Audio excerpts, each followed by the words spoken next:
सीतापुर गांव में रहती थी एक चुड़ैल, लेकिन इस बात से गांव के लोग अनजान थे। जब तक पूरे गांव की एक एक औरत के गहने मेरे पास नहीं आ जाते, मैं इस गांव को छोड़कर नहीं जाऊंगी, चाहे इसके लिए मुझे लोगों को गायब भी क्यों ना करना पड़े। दूसरी तरफ गांव की औरतें बात कर रही थी। अरे सुन रही हो, ये देखो मैंने कल ही नया हार बनवाया है सोने का, कैसा लग रहा है? बहुत ही अच्छा है ना। पहले तुम पहनो, फिर शादी में अपनी होने वाली बहू को दे देना। और क्या, सोने चांदी का यही तो फायदा है, जितना पुराना उतना महंगा। लेकिन एक एक पैसा बचाकर ये लेना सच में बहुत मुश्किल हो रहा था मेरे लिए। तभी वहां पहली का पति आ जाता है। गांव में एक औरत के घर के सोने के सारे गहने चोरी हो गए। लोग बातें बना रहे कि गांव में कोई चोर घुस आया है जो घर की कोई चीज को हाथ नहीं लगाता, पर सिर्फ सोने के गहनों को ही चुराता है। अब तुम ना अपने ये गहने संभाल कर रखना। हे भगवान, ये क्या बोल रहे हैं? ये तो वही बात हो गई कि गांव बसा नहीं और लुटेरे पहले आ गए। दूसरी तरफ गांव के ही एक घर में रंजना रहती थी। उसके पति का गांव में चाउमीन का ठेला था। एक दिन उसके घर में एक औरत आती है।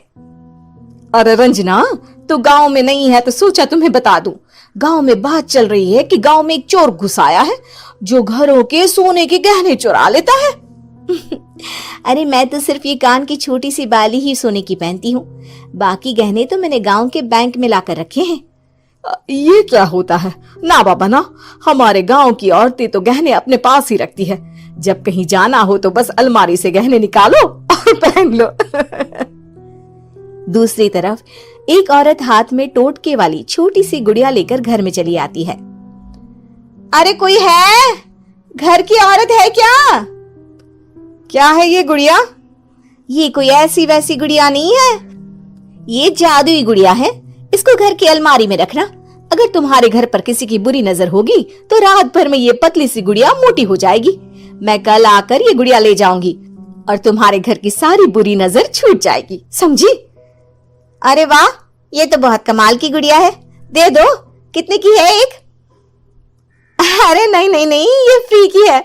मेरा काम इस पूरे गांव को बुरी नजर से दूर रखने का है। हाँ। भली औरत उसके हाथ से वो गुड़िया लेकर अलमारी में रख देती है। लेकिन अगली सुबह जब वो उस गुड़िया को देखती है तो पतली सी गुड़िया मोटी हो चुकी होती है। हे भगवान, ये क्या? किसने मेरे घर को बुरी नजर से बांध रखा था? तभी वो गुड़िया वाली भी आ जाती है। मैंने कहा था ना, घर पर बहुत ज्यादा बुरी नजर है। लाओ, ये गुड़िया मुझे दे दो। औरत वो गुड़िया उठाकर उसे दे देती है।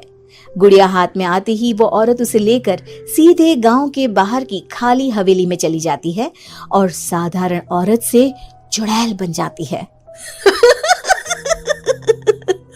अरे पगली, गांव वाली इस गुड़िया के पेट में तेरे घर के सारे गहने हैं।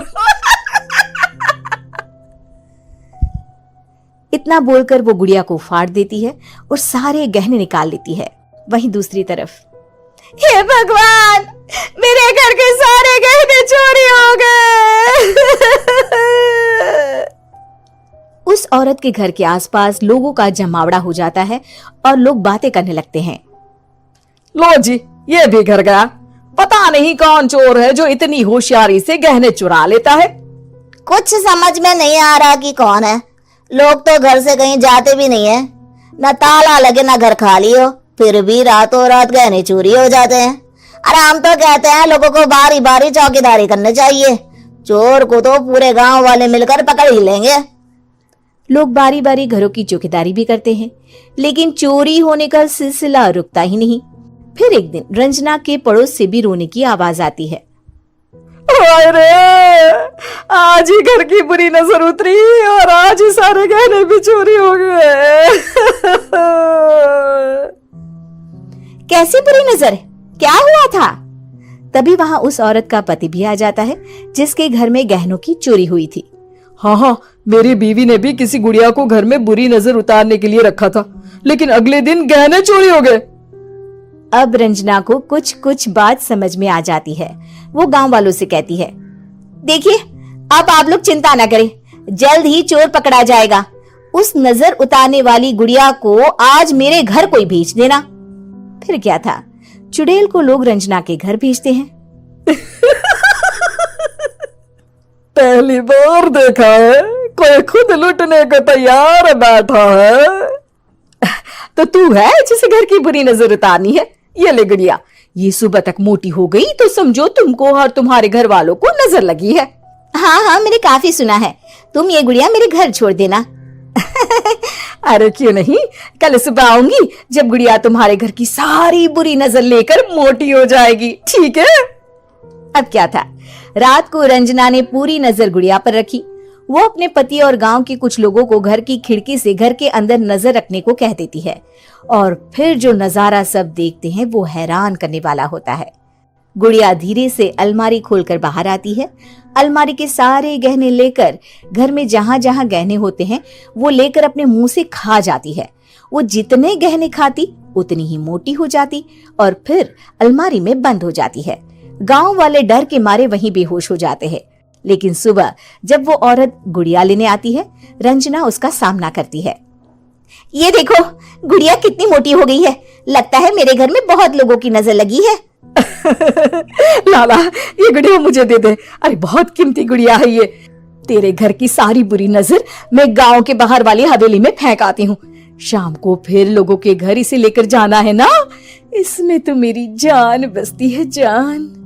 रंजना गुड़िया को चुड़ैल की तरफ बढ़ा देती है, लेकिन फिर वापस ले लेती है और गुड़िया के हाथ मोड़ देती है। जैसे ही गुड़िया के हाथ मोड़ती है, चुड़ैल का हाथ भी मुड़ जाता है। अच्छा, तो ये वो गुड़िया है जिसमें तुम्हारी जान बसती है। अब सुन चुड़ैल, तेरी सारी हकीकत सबके सामने आ गई है। या तो गांव वालों के गहने लौटा दे, नहीं तो मैं इस गुड़िया की गर्दन मोड़ दूंगी।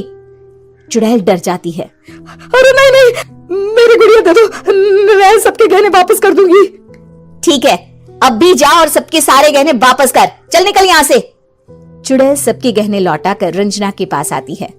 ला दे मेरी गुड़िया रंजना, इसके अंदर के गहने निकाल ले, लेकिन गुड़िया वापस दे दे।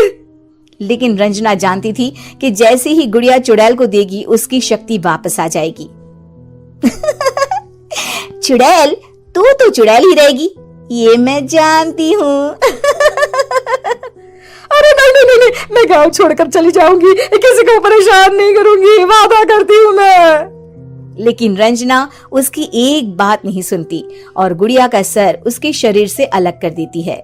चुड़ैल सर अलग होती ही गायब हो जाती है। गांव वाले रंजना के साहस और बुद्धि की खूब प्रशंसा करते हैं।